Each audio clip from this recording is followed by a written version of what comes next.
Hi everyone, my name is Juliana Seco. I am the Director of Workforce Development with Raices Cyber, and we're here with a series of career pathways in cyber, and we'll have Lorena on with us today. Lorena, if you can introduce yourself. Hi, hello everyone. My name is Lorena Mejía. I am with Unleashing the Lion in Us, LLC, career coaching and transformation for cybersecurity and technology roles. Amazing. Thank you. We're so happy to have you here with us today.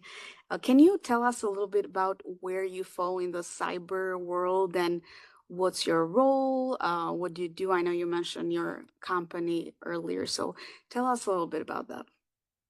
So a little bit about me would be I would say that I'm a bit of a Jackie of all trades as it pertains to when it comes to cybersecurity. I have jumped in and supported everything from an information risk management perspective, from identifying and assessing risk, developing and implementing risk mitigation strategies, working with and communicating with risk and stakeholders. But I've also had the experience of being in that position of being designing and implementing security programs, and really working with many stakeholders to get their buy-ins to ensure that we have the right security resources, that we're going to have the right key performance indicators to ensure that we know what good looks like, right? And then ensuring that we have the proper protocols put in place so that should there ever be a disaster, issue or a business continuity issue, that companies know what they're doing. And so this is just a little bit of hybrid of experience that I've had throughout my tenureship in my experience in cybersecurity, but it's also about mergers and acquisitions, being able to integrate in, organizations into cloud environments, standardizing cybersecurity and technology and information security processes so that everybody is working in the same way, and make sure that you have the right security hygiene in place. That's an amazing breadth of experience, I would say, and the audience here that will be watching this are students, people that are maybe just getting started in cyber, or even people transitioning. And what we want to accomplish is that we can open up their eyes to see that there's different pathways in cyber, right? So if you were to, I know you named a couple of um, skills or specific work in all your tenure, but if you were to maybe mention like two, three titles and roles that if someone that heard you say this says, okay, I'm interested in that type of work, what type of roles would then they go and look at for the experiences you just mentioned? Yeah, so these are roles that you want to look at within information risk management. These are roles that you want to look at, such as information security program development and management. There could be roles in the information security incident management teams. And those are, many of those could be connected with the certification of the CISM, which is that Certified Information Security Manager. And really, you're honing in on cybersecurity and information security, partnering with all the technical teams without you actually having to do the technical scanning. More, you're supporting cybersecurity and information security governance from more of the operational, the risk management, the optimization, integrations components. If you are someone who is more leaning more towards that end versus more the technical side, yeah. No, I love that because I do meet a lot of people who are transitioning, and we look at transferable skills from other fields that they might have.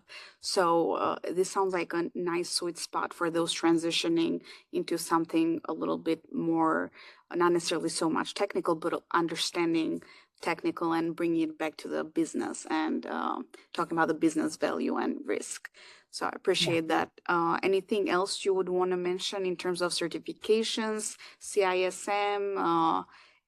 I've heard PMP for project Yeah, management, program management. Would you recommend something like that as well?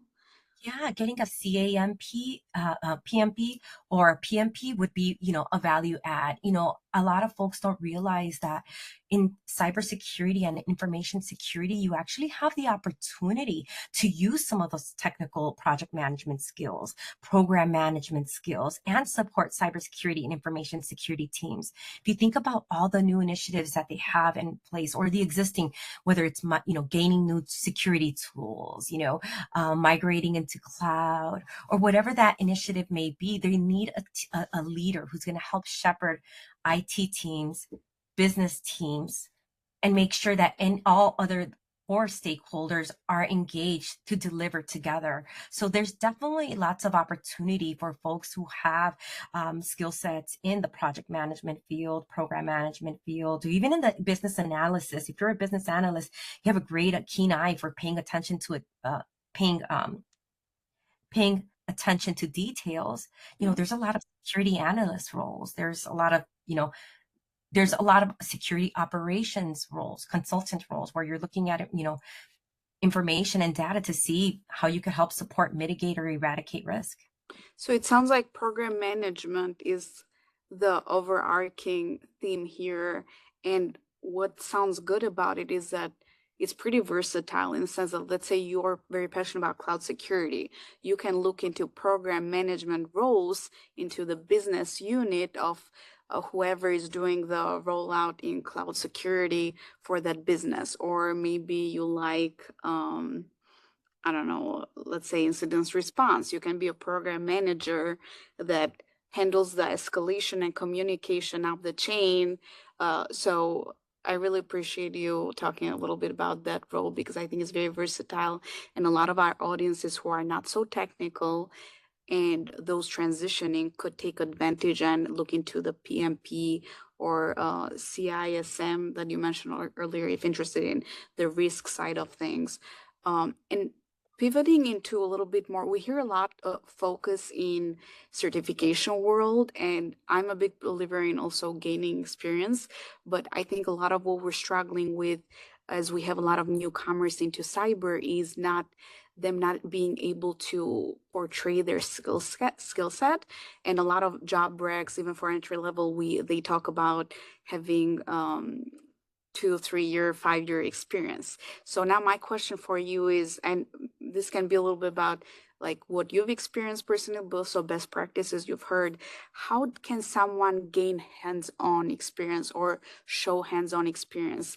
Now this can be in terms of labbing, it can be in terms of like showcasing projects, but we're looking for a little bit more in-depth view and specific examples that so we can inspire people to, to show that hands-on component that cyber seeks out so much.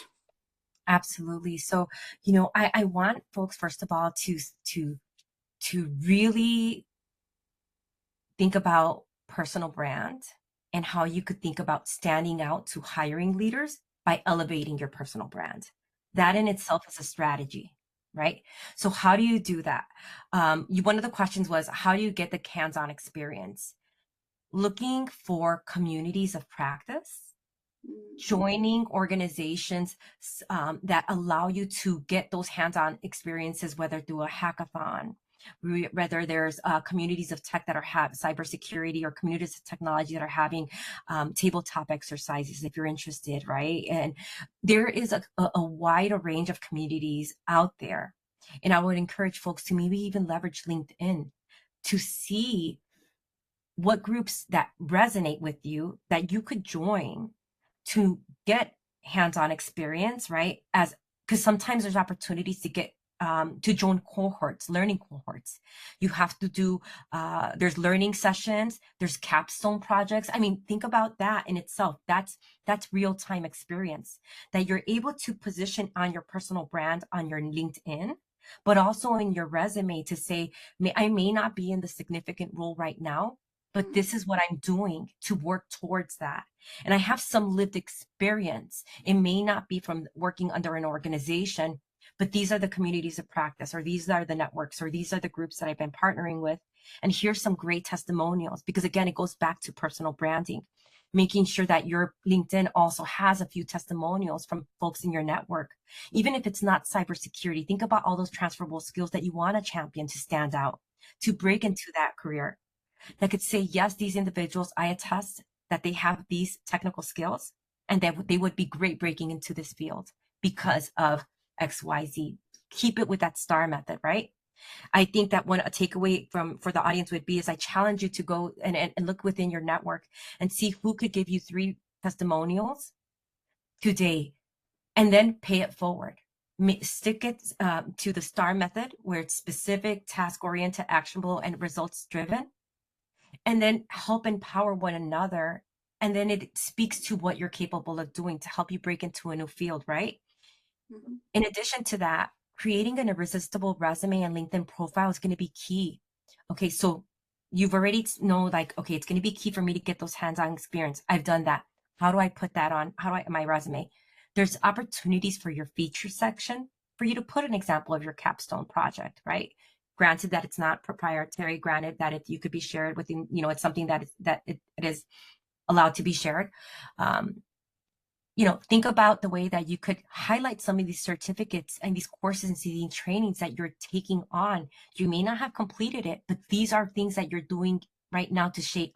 These are continuous growth, right?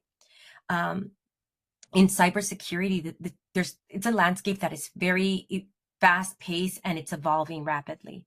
So continuous growth is key. So championing that once you are in the field, continuing to be curious for that, for looking out for new industry trends. So I would say crafting a resume that's going to position you in a way that's saying, hi, I'm either breaking into cybersecurity, I'm new cybersecurity up and coming rising talent. This is what I can do for you. Here's all the courses that I've taken. Here's what I can deliver in solution. What are your add values, right? Mm-hmm. Think about what you could bring to the table. Mm-hmm. In addition to that, when it comes to your LinkedIn, if you're working on your personal brand, also think about how are you representing yourself on LinkedIn? What does your about section say? What is your resume job profile look like? Your history look like? Are you championing all the volunteer work that you're doing? You want to stand out, Mm-hmm. right? So put yourself in a position of the role that market yourself in the role that you want to see yourself in, and the Yeah. skills that you're growing versus and you'll start to see that once you're starting to document all your achievements, all your certifications, all the growth that you've done, you're going to start gaining confidence and saying, yeah, I can do this. So that's a good point, right? Because so I want to chime in there, focus a little bit because what you said really strikes with me. Use all that volunteering experience, and then if we relate that back to a program management, let's say career path, maybe with a risk management focus.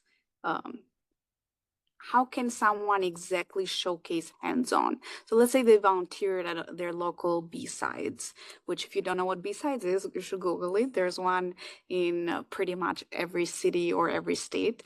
It's a very also like international conference too. So maybe for someone looking into program management as a career path, right? How can they use that volunteer experience to maybe say, well, I have experience organizing a whole conference or helping with a conference, and use that as a transferable project and skills that they can show, well, if I'm able to manage risk, like whether they search security on that conference, whether it's handling identity, access management, making sure that everyone in the check-in has their ticket to entry. It might sound something very basic, but sometimes that's where people fall short, talking about the value that they added somewhere, right? Not just like I volunteered somewhere. Yeah. Anything additional that you want to add there for in Yeah. terms of translating that into experience? Yeah. So I mentioned one of the things is show if you have a capstone project, that's a proof of work, right? If you're joining these B-sides or these communities of practice and you were in charge of delivering a project that was on a use case and it's specific to risk or program management or project management, champion that. That's a use case that you could say, I know how to manage a program or a project. Here's my real Mm, life example. Now that's just one way. Another way is maybe you are on in your there's a section in LinkedIn to go ahead and update your volunteerism, right? But also there's again, the featured section could be leveraged in many ways, or adding it as a line item as, you know, as a volunteer for that specific session, Right. almost as if it was a job, but Yeah. list off those duties, You're right? featuring your work. Yeah, Yeah, exactly. right. Because if you have somebody that could actually, let's say that you're going through the hiring process and you're talking to a hiring leader, they could then go through that reference process as they would through any Mm, employer, and go back and do those checks and balances and saying, hey, how, go through that same referral or reference process or background process. And this is a way for you to champion that work, right? Even though sure. you didn't work for them directly, but make sure that you highlight in a bracket or somewhere that you were a volunteer in that Yeah. capacity. And so And this is maybe something where, and it can be translated into all roles, right? Use your a whatever AI preference is to maybe talk about it, talk it out as if you were to talk to someone else, seeking for advice. Hey, I volunteered XYZ, at XYZ conference. Here's the duties that I served. How can I translate that into a project and showcase that I have program management experience by yeah, volunteering at this, conference or whatever you volunteered at. And yeah, then you can sort of like how you would ask it to improve your resume and show metrics on it, you would do the same. So you can use AI and not think too hard. I mean, obviously you're going to go back and edit it, but you can use that opportunity to have someone else do the work for you and put it into valuable statements with the language that a program manager would normally use on their resume, right? So the experience is there. It's just about how you formulate it and how you brand it so that it shows the value you added in the specific expertise. And you can take yes, this not in just program management, in whatever field in cybersecurity you would like to go into. All right, yeah. so then we can go into a little bit more about your background. And we've been asking everyone, how did they first get introduced into cybersecurity? What's the first you ever heard of it, right? What's your exposure to it? Yeah, thank you for asking that. So, I really, before I move on to that question, I want to just go back to one more thing about the AI. Definitely leverage the power of AI with a human-centric approach. I really Mm, like that you flag that, because something that I advocate as a career coach is use AI to help improve your resume, right? But also to see if you could also see if there's an AI resume checker to see if it gives you feedback on the keywords or terms or the percentage of your resume being picked up for that specific role, right? So think okay. about that. And then you're able to take that feedback, very similar to like if you're having a conversation with a career coach or a mentor, and be able to then tailor it and put your human centric Spin. approach, your authentic self in that, leveraging that. So I'm all about that. So I just wanted to definitely add that little piece. Now, how I got interested in cybersecurity and overall information security, it just happened that, I brought about 10 plus years of IT technical project management experience and mergers and acquisitions, being able to integrate complex IT systems was something in my background. So governance, risk, compliance was my forte. Working with compliance teams, working with security teams, working with technical teams, and trying to bridge that gap and ensuring that whether it's a new process, a new department, a new technology, or a mergers and acquisitions activity that was going, what's happening end to end, that those integrations happen from a technical as well as from a people perspective. So I always had passion for compliance. I've always embraced policies because in my past lives, I've helped with managing of over 400 technical policies as it pertained to whether it was in technical finance, retail, wholesale, or pharmaceutical, healthcare, or more. And so being able to step into a role where I had an opportunity to help them, an organization with a information security audit, that's Mm, when I started to really get familiar with what is that's high right. trust. right? What is cybersecurity? And then thinking about like how we use technology in our day to day, right? Thinking about multi-factor authentication. Well, wow, that's a cybersecurity, something that we do within cybersecurity to ensure Concept. Yeah. that we're able to keep our methodology and tool that we want to keep our information secure, right? That's an added layer of security. So when you started to learn more and more, it started to excite me about like, wow, this is like just started to blow my mind about all the wonderful, all the concepts, all the domains that were existed. And I thought, how can I learn more? And when I started to learn about the career gap in women in tech as of 2024, being only 24% of tech of being filling the career gap, career Mhm. space in technology. And then when I talked about, women in cybersecurity, the numbers got smaller. And then as a woman of color Sure. myself, being multicultural, hearing the numbers in that aspect wanted to gave me the motivation and the inspiration to one have that representation, to excel myself, grow myself, challenge myself to learn something that is a brand new domain. And in a sense, I was also doing a career transition, Mm. right? Thinking about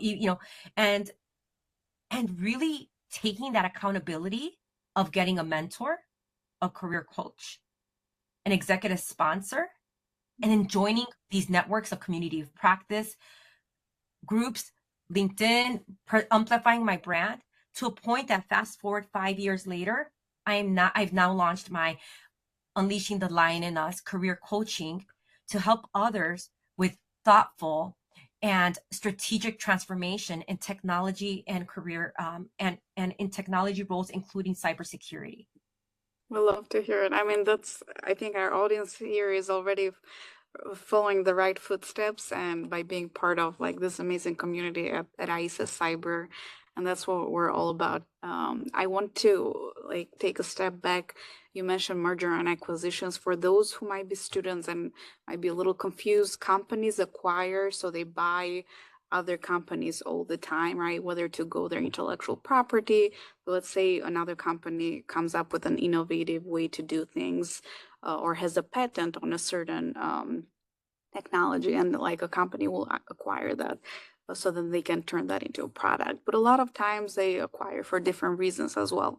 Now, the merger and acquisition space, um, what Lorena is saying, there's a lot of things that, a lot of questions, a lot of forms that need to be filled out, because you're not only acquiring the technology of that company that you just bought, you're acquiring the people, you're acquiring the systems, the processes. So all of a sudden, these two companies that are like very separate, they have their own upbringing, just like we do as people. They have different processes that they need to align with. Either they merge into the existing one, the one that bought them, or they create like a new strategy. So within this realm of like merger and acquisition, it sounds like there's a need for cybersecurity. There's a need for program managers. There's a need for people to audit and look at risk. So it expands the viewpoint into even like GRC, governance, risk, and compliance. And I think that's a really good area where people with transferable skills and those that are pivoting from another field could look into for cyber. Um, and now going to this a little bit more, we want people to get an idea of what a day to day can look like. So maybe pick one of your experiences and focus maybe this M&A experience dealing with compliance, dealing with audits, and being in program management, and talk a little bit about what a day to day would look like, just so people can get a better idea of, are most of your days talking to people? Are most of your days emailing people back and forth because they don't answer compliance report or an audit? Is it like very technical? Is it where you have to dedicate time throughout the day to make sure you're understanding reading concepts, or like just putting time on people's calendar? Is it very individualistic, more collaborative? Talk to us a little bit about that. Yeah, thank you for that question. So, in my role, it is a hybrid of being both collaborative and independent work environment. When we're looking at the collaborative, we're talking about working with stakeholders that could be anyone from a C-suite executive leader Mm, or mid-management leader or even frontline associates. And when you're working with them, it could be anyone from technical teams such as network teams. It could be workstation teams, application teams. In many cases with security, you're dealing with teams such as, especially when it comes to mergers and acquisitions, you're dealing with privacy teams, compliance, legal, and many more. Um, so being able to have a collaborative. approach, right? A very crisp communication plan Mm, is going to be key, right? Because the way that you engage with an executive leader versus a frontline associate is yeah. going to be very different. So understanding your audience is going to be key to understand how much level of information. So I need to often examine, thinking about stakeholder analysis. Who are my stakeholders? Who are the, in thinking of through like who is responsible if I'm looking at a communication plan, right? Okay, who's going to be the responsible? Who is my accountable? Who is my consulting and who is my inform, right?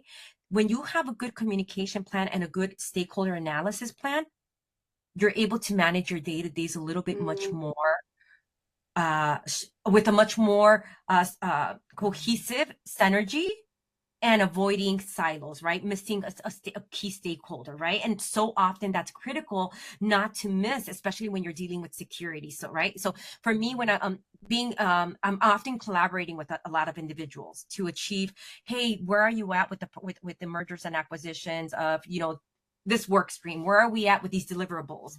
It's more of that shepherding of these activities, right? mm, Following up, making sure that we're doing the loop backs, so there's a lot of meetings, lot of meeting recaps. There's a lot of accountability, follow backups, and so as for independent perspective is making sure that I'm extremely organized, that I have some really good tools, whether that's a really strong, security program, or portfolio, or, mergers and acquisitions program, charter, making sure that you have a good way that's going to be able to give you a holistic view, but as well as a strategic view, right? So when you have to give executive readouts, you could give those high levels about where you are at, where you're progressing, where your weak spots are, and where your opportunities are.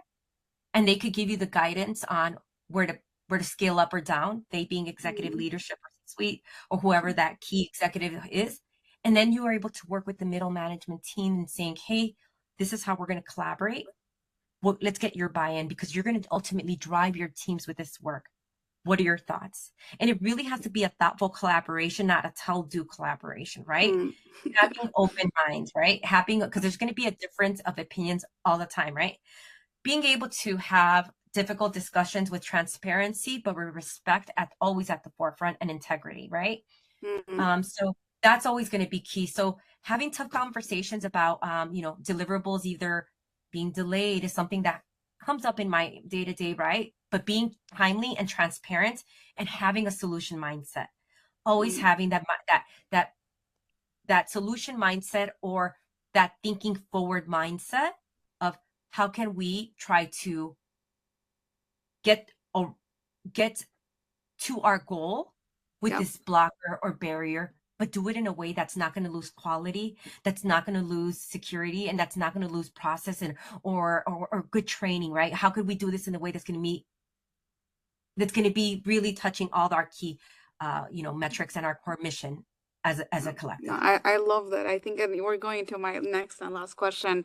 What are some characteristics that someone would need to be successful in a role like this?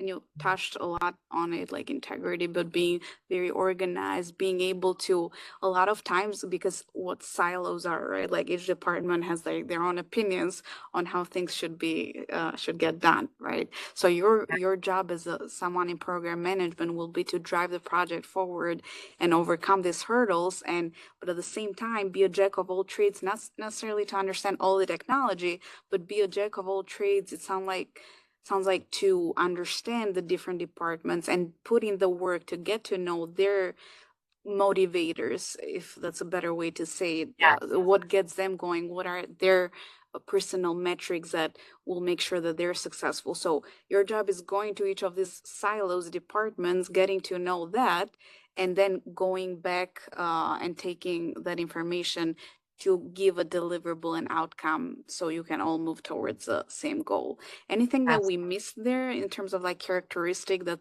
maybe someone might not see themselves, oh, like I'm not a people person, maybe I couldn't do this.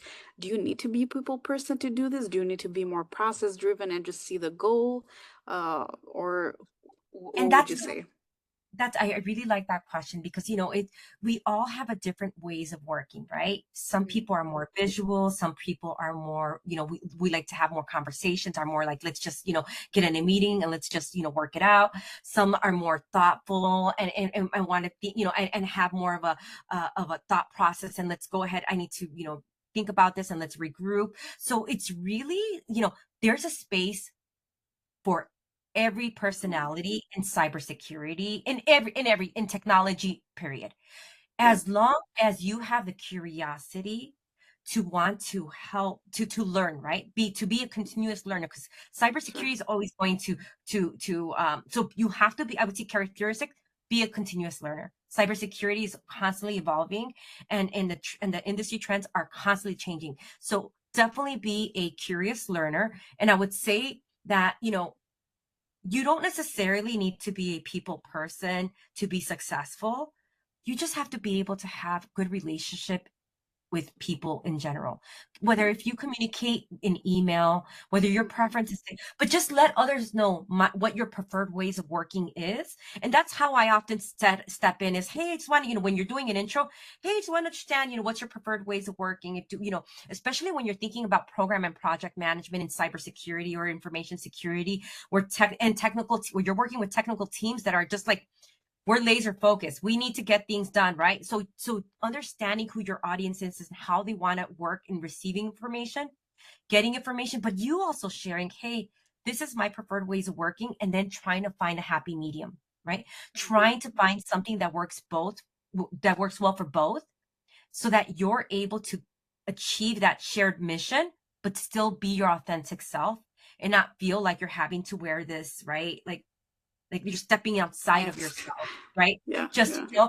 we definitely want to have authenticity at the forefront. So champion your ways of working in communication, in receiving difficult conversations, in Mhm. working through conflicts, right? Those are things that we Conflict resolution. have Yeah.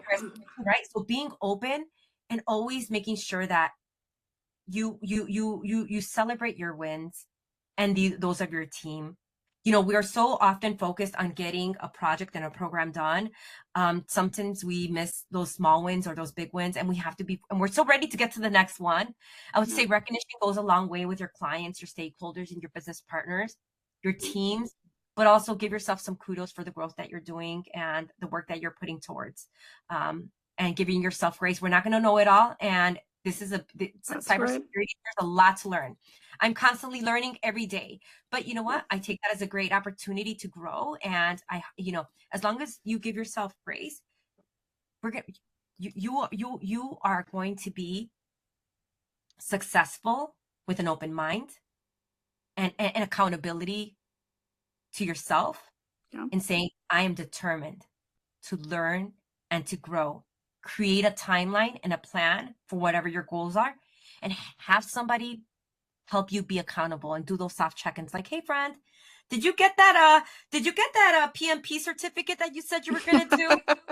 With kindness, Yeah. right, with Yeah. kindness, That's right. but it's helping you just get to your goal and to grow. So again, people you want to have in your corner, you want to get a mentor, a career Mhm. coach, an executive sponsor, and community. Thank you so much, Lorena. This has been great. We'll close it off here, but where can they find you if they're interested in working with you or learning more about your Yeah. path? Well, thank you so much. They could reach me at on Lorena Mejía. You could find me at unleashingthelioninus.com. My website is out there. I'll go ahead and share it out with you afterwards. And overall, if not, I'm on LinkedIn, and I look forward to getting to know and grow with each and every Okay. one. Muchas gracias. Muchas gracias. Thank you.